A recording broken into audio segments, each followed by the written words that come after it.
Dire predictions of an overpopulated planet have been with us for centuries. What if they're just plain wrong?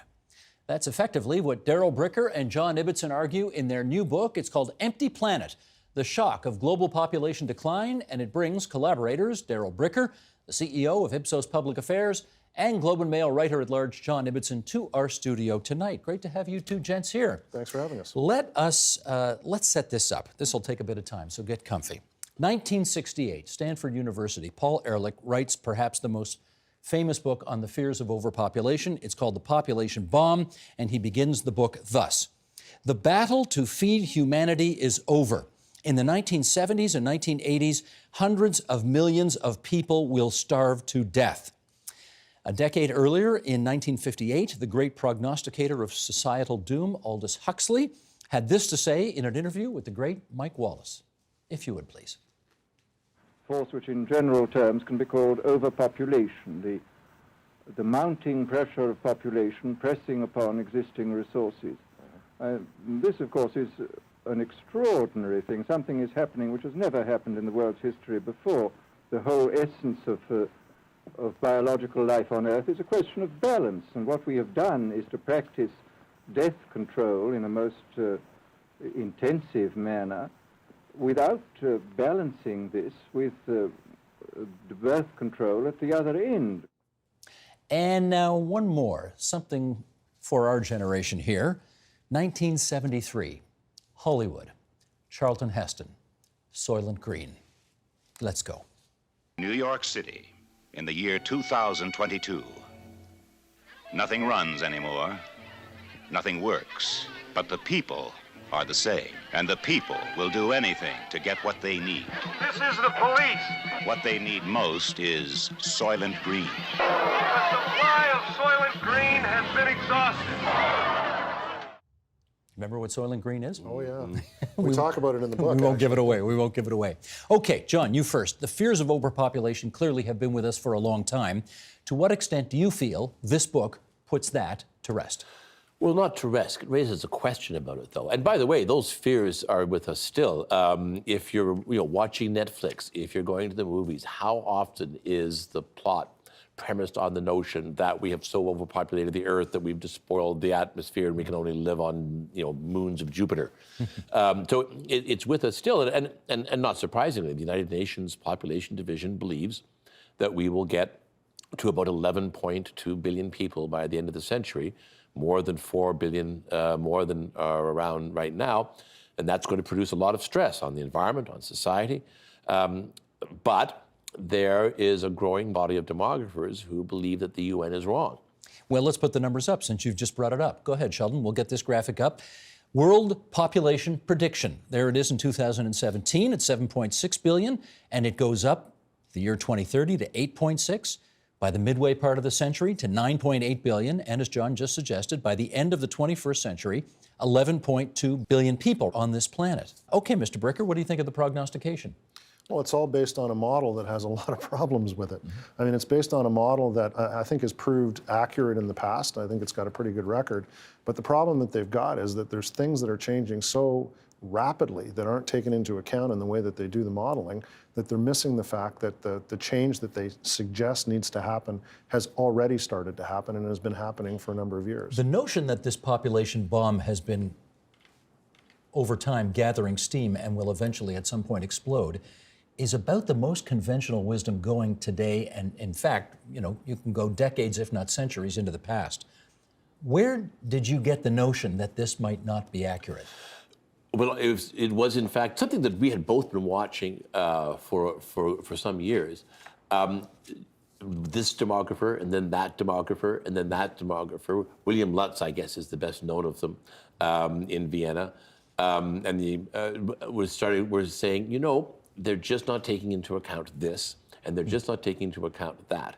And when you do take into account this and that, you discover it doesn't get to 11 billion by the end of the century. It gets to around 9 billion by the middle of the century, and then it starts to go down. For the first time in human history, we will be, over time, deliberately culling ourselves by having fewer babies than we need to reproduce. And there are great things about that and bad things about that, and we're going to talk about it. But that is what this group And I think a growing body of evidence in support of that group suggests it's going to happen. We will go deeper on this, obviously, but is that essentially, in a nutshell, what it's about? In developed countries, we are having fewer children, and even in developing countries, they're having fewer children. Is that it? Well, the key to that, though, is in developing countries, because the assumption is that what we're talking about in terms of a reduction in fertility in developed countries is a pretty well accepted fact now. I mean, you don't even have to go to the numbers, just look at your own families for the most part. I mean, there are some exceptions, but for the most part, people are having 2 kids or fewer. I mean, the fertility rate of Canada today is 1.6, but that matches all the Nordic countries, that matches all of Western Europe. And in fact, they got there faster, and now Europe is basically losing people every year. So everybody knows that, but 40% of the world's population lives in 2 places, India and China. And when you find out that China's got a birth rate of 1.5 and India has just been reported at a birth rate of 2.1, you sit back and say, well, maybe we're not going to explode. You guys are not setting a very good example. 1 kid? Correct. No kids? No kid. Well, you're not exactly holding up your end of the bargain here, are you? But we're representative. You are representative, that is true. What have you found to be some of the major drivers of population decline? There's really just one that matters more than any other, and it's urbanization. When you move from the countryside to the city, a bunch of things happen that result in fewer children. And for the first time in history, we are now a species that lives mostly in cities. Right now, 55% of humans live in cities. And essentially, what happens when you move to a city is a child stops being an asset and becomes a liability. I love the way you describe that in the book. When they're on the farm, It's another pair of hands to work in the fields, and when you're in the city, it's just another mouth to feed. Yeah. And then another thing that's even as important, if not more important, when you move from the countryside to the city, women acquire education. They have access now to state school systems that they didn't have when they were out in the village. They have access to media, and they have access to other women, and they become better educated. And as soon as women become better educated, as soon as they have any kind of ability to control any aspects of their destiny, the first thing they demand is the right to have some control over their own bodies. And once women have some control over their own bodies, the first thing they decide to do is have fewer children. And it is urbanization that is leading to an acceleration in the decline of birth rates throughout the developing world, in some of the biggest countries in the developing world. you guys got to travel to a lot of places to write this book, and we are going to go figuratively to some of those places over the next several minutes. We'll end up at Canada, but let's start with the European Union, where you have a fertility rate reported here of 1.6 births per woman. What is the demographic story you see happening across Europe? Rapidly aging, because that's the other part of this. We're not bringing in kids at the bottom. What we're really getting good at is keeping people on the planet. We're not good at making new people. We're really good at keeping them on the planet. So you've got a number of countries there that are now in a situation where they're losing population every year. So this is not something we're talking about that's going to be the future. This is something that's happening right now. And the factors that John pointed to are exactly what's happening. It's women taking control of over their own destiny, deciding that they're going to have smaller families, and it has now become, as one demographer has described it, a low fertility trap. Isn't this a bit shocking, though, given that, John? I mean, Italy is the most Catholic country on earth. Spain is a very Catholic country. You would think these very Catholic countries, with the influence of the church, or perhaps not anymore, would be having more kids.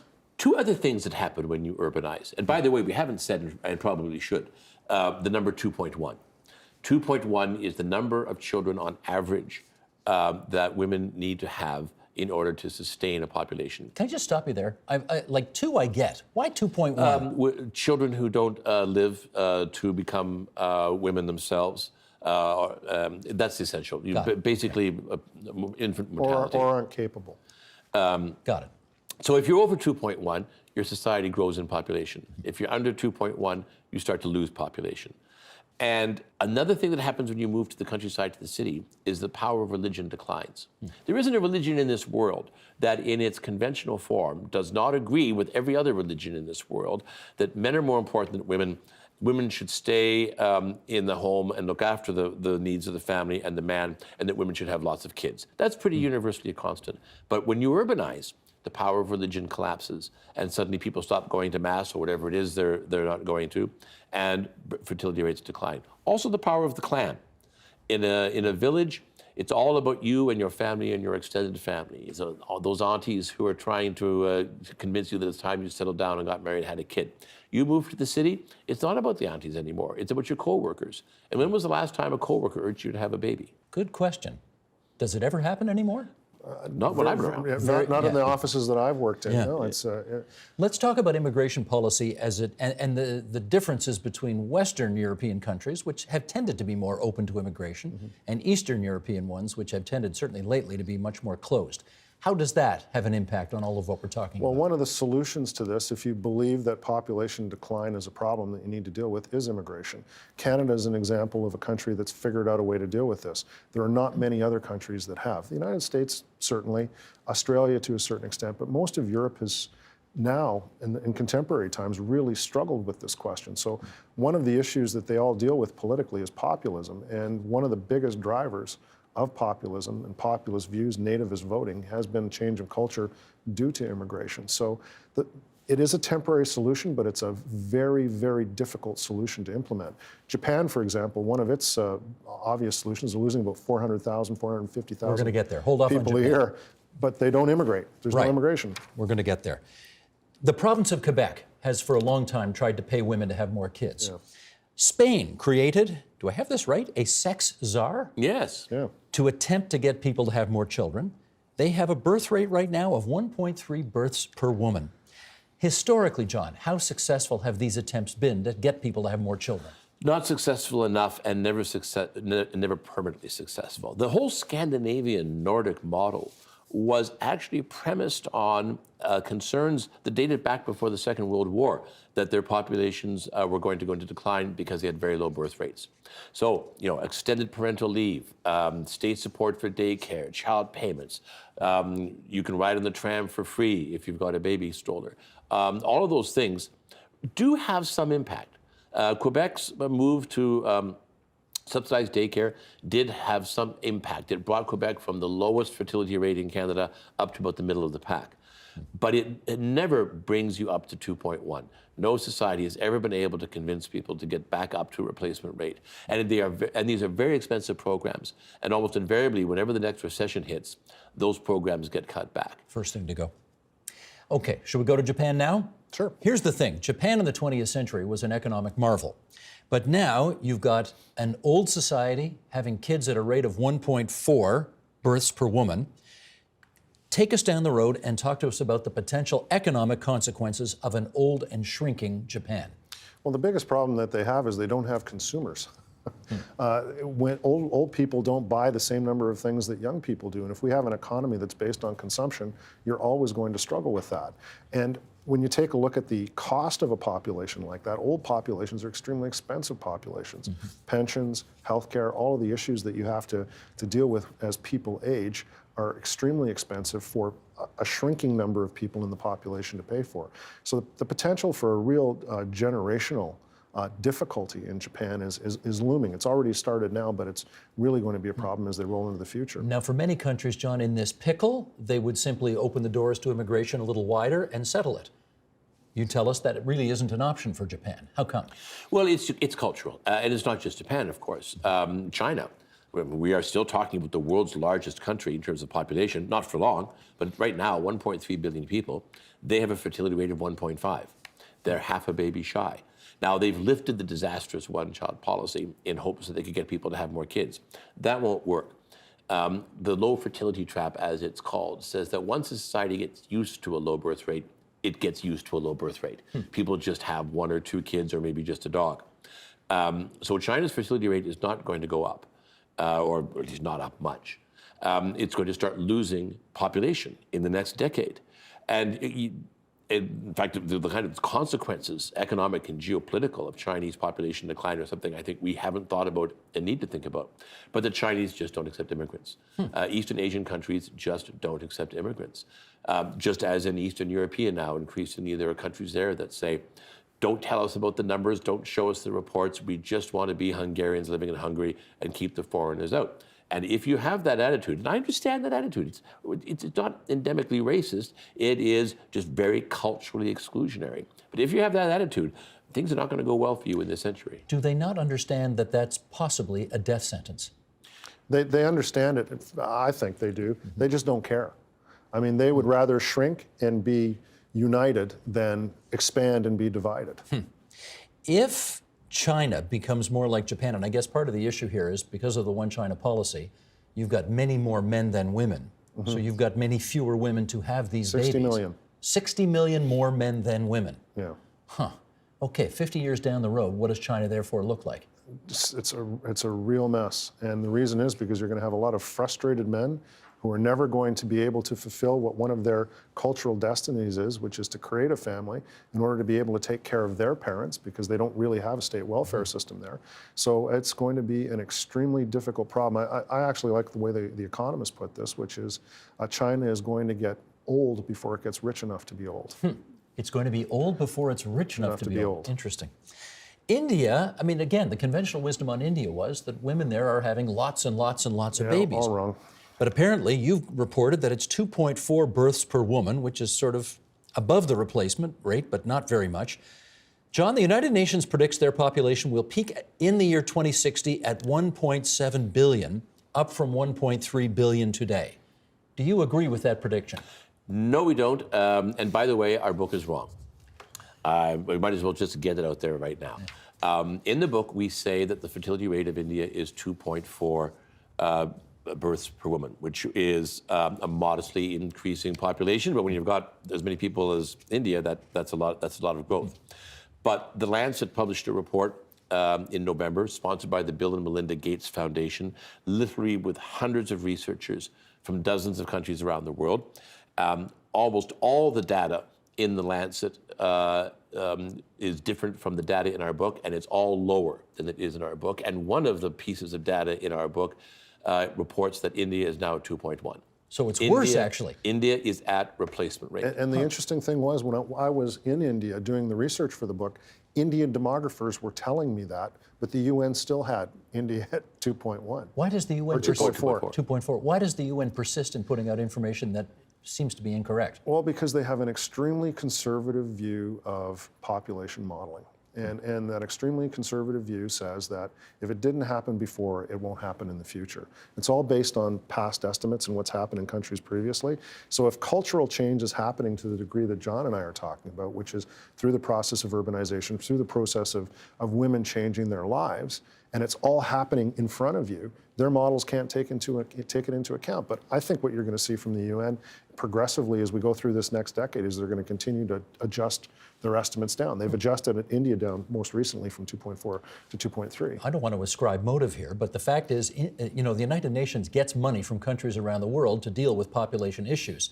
If the notion of overpopulation ceases to be that big an issue, are they worried about not having their bread buttered enough anymore? We don't want to ascribe motive either. Well, but I mean, Enough said, eh? But you take a look at it and you say to yourself, conservative estimates have worked for you in the past. I actually, you can put it down to political motives. I put it down to statistics. Okay. Actually. Let's continue our trip around the world. Now we're going to go to Brazil.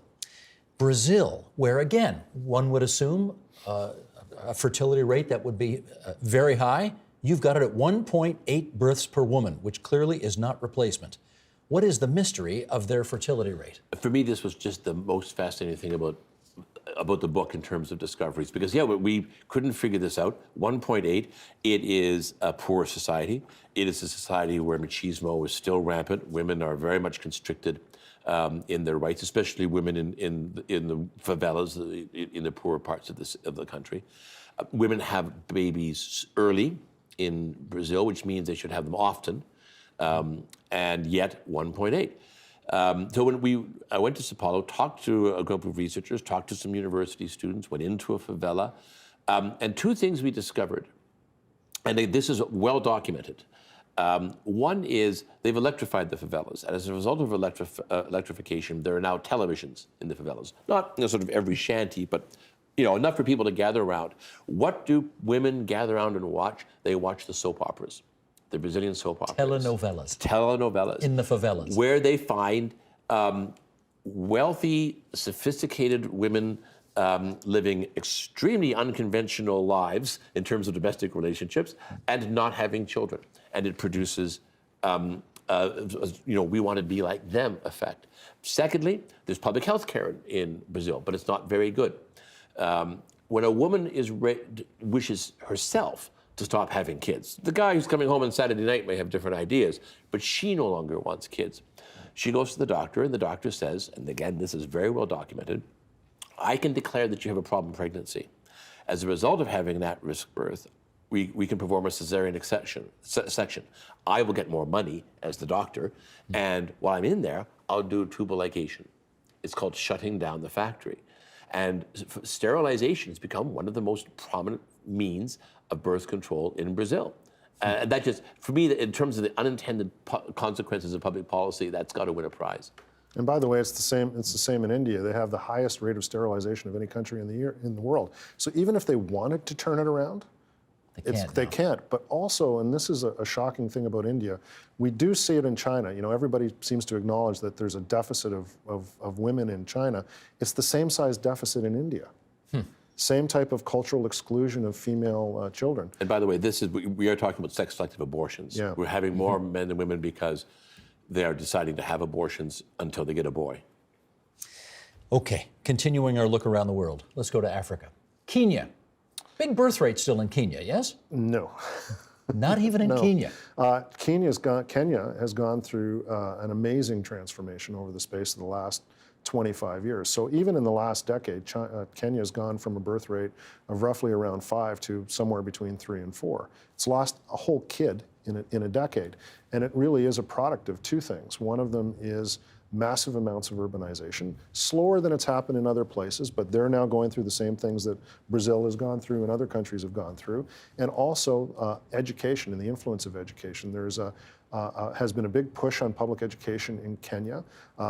Now girls and boys in high schools sit the same exams. Girls tend to do about the same, a little bit better than the boys, but the actual proportion participating is almost universal now. So the effects of education that we were talking about are finding their way deeply into Kenyan culture, and it's having a big impact on their fertility. Back to North America. In fact, America. And you write, of the 3 global nuclear superpowers, demographically, the American advantage is decisive. What does that mean, John? It means that the Americans welcome immigrants, or at least they used to.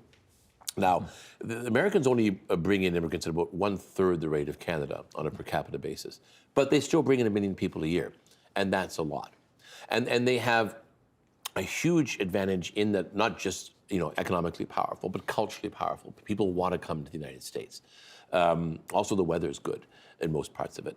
So the United States will be the only one of the superpowers that continues to grow its population if it chooses to in this century. You could have, and this is only one variable, but it's a reasonable variable, you could have a United States that is approaching 500 million people by the end of the century, and a China that's down to between 600 and 700 million people by the end of the century. How would that change the geopolitical nature of the world in which China didn't have that many more people than the United States? So it really could be a second American century, but they have to decide if they want to close their borders and shut themselves off and commit the same kind of demographic suicide that Europe and parts of Asia are committing, because that could ultimately be the ultimate and most baleful legacy of Donald Trump. So it's interesting, the one-child policy, which has been so bad for China, the equivalent of that in the United States could be its increasingly restrictive immigration and refugee policies. Is that right? Yeah, exactly. I mean, this is one of the advantages that Canada has. I mean, there are estimates that now show that Canada could have the same size population, for example, as Germany by the end of the century. I mean, we're closing up on 100 million. Yeah, we're growing rapidly, but almost all of our population growth now comes from 2 sources: immigration and aging.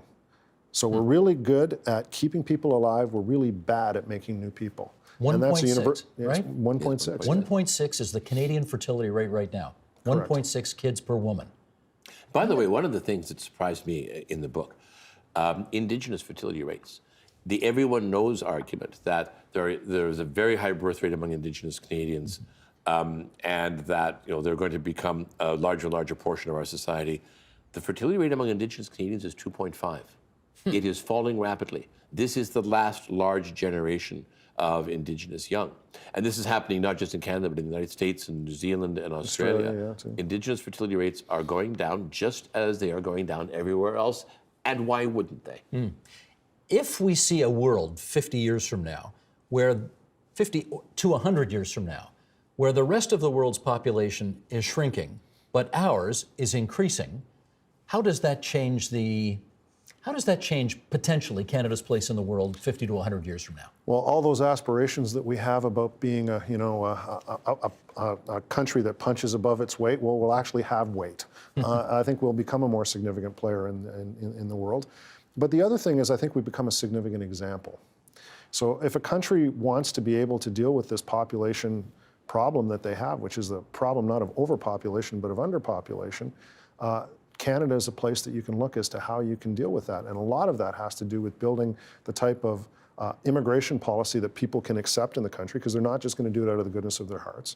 And then also create a type of culture that, through multiculturalism, that's tolerant enough that you can absorb this type of cultural change that comes in through the process of immigration. So we're I think, and one of the things that we say in the book is that we're an example of how a country can deal with this problem as it moves through this century. Well, let's see, because I don't have to tell the two of you, as we go closer towards October in a federal election, you will be writing about, and you will be surveying public opinion about, what people think on a variety of topics, including immigration.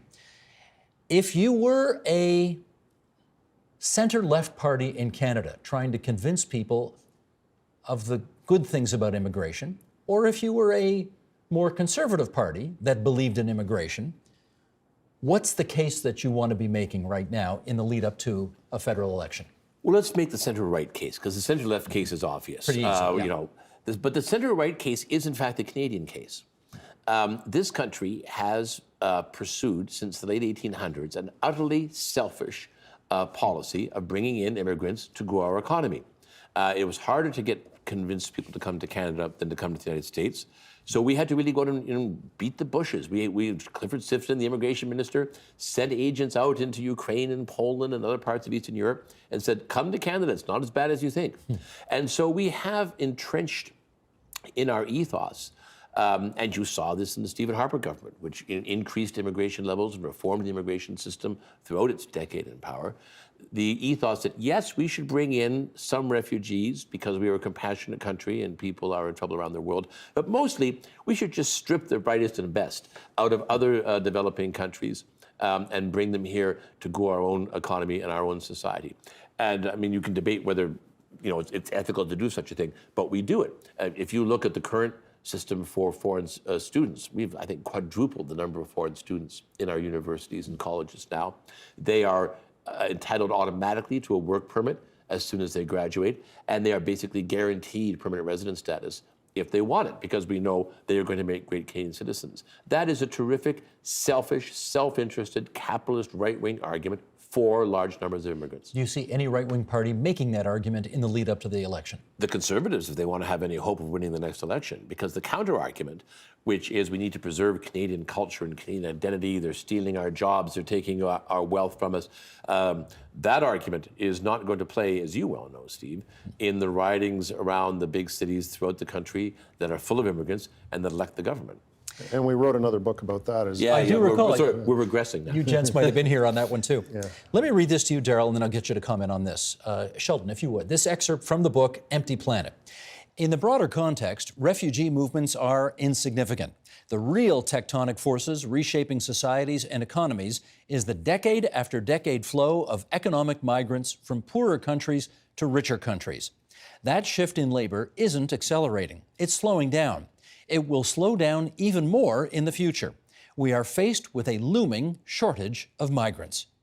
Again, this goes against all the conventional wisdom and so much of the noise that we hear on media nowadays. But do you see a future, Darrell, for Canada where we simply won't be able to grow because there will be a shortage of migrants? Yeah, that's why I refer to it as a short to medium term solution to this issue, if you see it as a problem.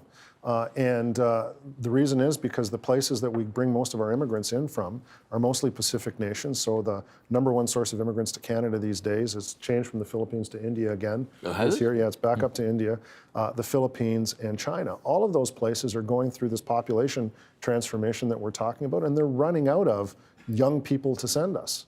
And as they become more middle class, as their economies continue to develop, because the biggest growth of middle class people now is in Asia, as that happens, the incentive for them to leave is not going to be as big. So there's actually going to be a competition for immigrants. Where things are going to now focus probably is they're going to move to Africa. So the question is, are they going to become a middle class area? Are they going to go through the type of population change quicker even than Asia has gone through it to deprive us of an ability to be able to bring new people in? John, I got one last question for you, which is this. Every person I've talked to about this book and what the premise of the book is says, well, that can't be true. You are still spitting into the wind for a lot of people in this country and around the world who just simply don't believe even the empirically provable facts which you have in this book. What do you say about that? I think we just want to get the idea out there. I think it is reasonable to read Empty Planet and at the end of it go, all right, they've made their case. Let's at least get a debate started. Let's get credible voices discussing population prospects. Let's look at the implications of urbanization for fertility rates. We interviewed the director of the United Nations Population Division. So he's fully represented, and his views are fully represented in the book. So let's get the conversation going, because there are big environmental, all good by the way, great environmental consequences if our numbers don't get past 9 billion. There are serious economic consequences. There are intriguing geopolitical consequences. And we can't even look at those consequences until and unless we at least start to look at the possibility that this scenario may be the one that plays out, not the conventional one. Well, we are happy to help kickstart that discussion here on TVO. And I must say, John, Darrell, I think I read the book pretty carefully. I'm not sure I saw John's favorite word in the English language in this book, which you use in every other book and in every other interview that you've done on TVO. Do you know the word I'm talking about? No. He used to play for the Raptors, actually. You always say, oh, that's Bosch. Do you use the word Bosch in this book? Bosch does not appear I in the don't book. think it did. Okay. Our editor might have stabbed it. I have to say, I'm very disappointed, John. Your track record is now, you're dead to me. Anyways, that's Darrell Bricker and John Ibbitson. They have written a provocative and fascinating new book called Empty Planet, The Shock of Global Population Decline, and we're delighted that it's brought you to our studio here tonight. Thanks so much. Thank you, Steve. The Agenda with Steve Bacon is brought to you by the Chartered Professional Accountants of Ontario, helping businesses stay on the right side of change with strategic thinking, insightful decisions, and business leadership. Are you on the right side of change? Ask an Ontario CPA.